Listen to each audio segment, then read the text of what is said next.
Tu apportes un super bon point. Dans le fond, ce qu'on dit, c'est que il y a une différence entre chantier et établissement. Là. Tu sais, moi, je suis dans mon bureau, il n'y a pas beaucoup de changements de température ou quoi que ce soit. Fait que quelque part, la loi est faite pour toutes les sauces. Est-ce que, puis le domaine de la construction, c'est particulier, justement, on va y arriver là, sur le statut des femmes en construction. Est-ce qu'il aurait été favorable à ce moment-là de peut-être créer un règlement un petit peu qui s'applique au domaine de construction, puis prévoir peut-être d'autres mesures. Ça a-tu été abordé en discussion parlementaire ou en arrière des portes bien fermées, ça? Adapter quelque chose peut-être plus à la construction? Ou... Nous autres, c'est sûr, on a fait de la représentation pour avoir une adaptation à la réalité de chantier, parce qu'on a une problématique, on le voit par les chiffres, on voit par les décès, on voit par le nombre d'accidents, on l'a par les maladies professionnelles. Fait que s'il n'y a pas une approche de façon micro là, qui doit être adressée spécifiquement à nous autres, parce que c'est pas qu'on est meilleur que les autres, on vit dans une particularité, un environnement qui est carrément différent des autres sphères d'activité. Je pense que ça doit être adressé de façon différente.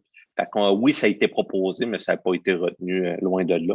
On dirait que c'était peut-être trop compliqué ou ça aurait été trop long d'avoir un débat par rapport à ça. Ah, Stéphane, justement, il y a 2 points en construction, moi, qui me touchent beaucoup. Puis Alexandre, tu le sais, on a travaillé sur ce dossier-là. Je pense à un monsieur Morin.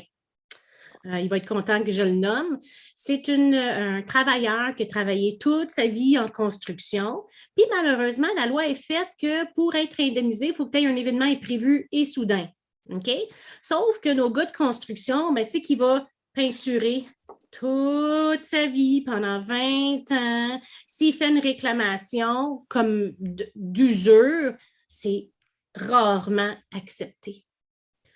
Donc, il faut démontrer que j'ai tiré en faisant. Puis c'est des gens qui sont usés avec le temps. Fait que tu as raison quand tu dis que l'aspect de la maladie professionnelle n'a pas été du tout abordé pour ces personnes-là qui vont faire un travail répétitif. Comme là, on va dire, par exemple, s'il y a un problème de cou, que c'est de la discopathie dégénérative, là, c'est de l'usure. Ben oui, c'est de l'usure. Il y a un casque de 2-3 livres sur la tête à journée longue en construction.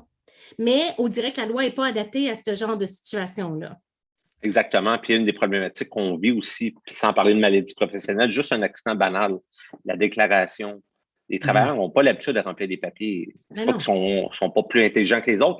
On est du monde manuel. Fait que remplir des rapports, nous autres, on n'a pas cette habitude-là. Fait on ne comprend pas nécessairement l'importance de ce qu'on écrit dans la description de l'événement, là. Comment que ça peut avoir un impact 6 mois, 1 an après, quand on se ramasse devant le tribunal. Avec une mutuelle, avec... mais exactement. Fait que c'est toute une question d'argent. Fait que c'est là que ça revient à la question de poser. On a un plus grand rôle à jouer. Je pense qu'on a beaucoup d'éducation à faire envers nos membres, mais le volet d'accompagnement du côté en santé et sécurité, c'est un gros stress pour nos travailleurs et travailleuses. Et surtout maintenant avec la nouvelle réalité avec les mutuelles, là, je pense qu'on doit avoir une plus grande présence syndicale dans ces dossiers-là. Puis la problématique que je vis, puis peut-être c'est une bonne question à poser tantôt au juge à la retraite, c'est par rapport à l'impact. Moi, c'est la jurisprudence qui a été bâtie avec les années, que ce soit sur la surdité, sur l'amianto, sur tout. J'ai l'impression qu'on va faire un reset, puis ça va être, on repart de nouveau, une nouvelle jurisprudence, puis des acquis qu'on s'est bâtis pendant des années pour mieux protéger nos travailleurs et travailleuses, ça va être à faire.